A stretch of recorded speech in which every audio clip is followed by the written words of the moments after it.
Ардын нам авилгачдын хорогдох байр халахлах хан хэрэм огт биш.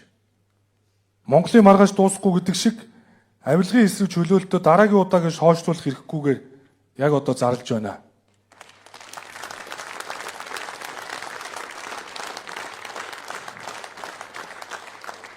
Монгол ардын намын гишүүнчлэлээс түтгэлзүүлэх тухай.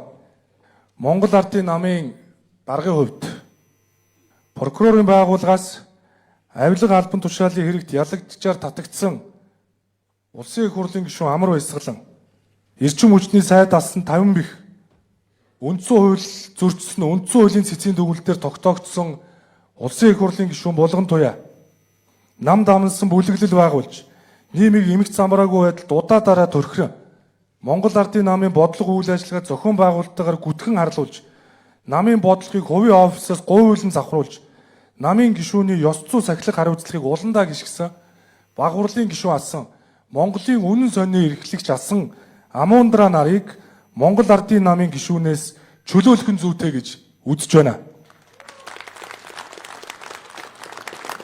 Намын үндсэн дүрм заасны дагуу эдгээр гишүүдийг намаас түтгэлзүүлэх асуудлыг шийдвэрлүүлэхээр хяналтын ерөнхий ороонд би өнөөдөр албан ёсоор хандаж байна. Урдын гавьяа зүтгэл авилга албан тушаалын хэрэг ёс зүй хариуцлагаас халахлах бамбаа болох учиргүй. Шүүхээр гин буруутай эсгээ тогтоологсны дараа Монгол ардын намын гишүүнчлээ сэргийлэх хэрэг нь нээлттэйг энэ дашрамд сануулъя. Ийхүү Монгол ардын намд өнөөдрөөс цэгцлэх хөдөлгөөн ёс зүй сахилах хариуцлагын цаг хугацаа эргэж эхэллээ.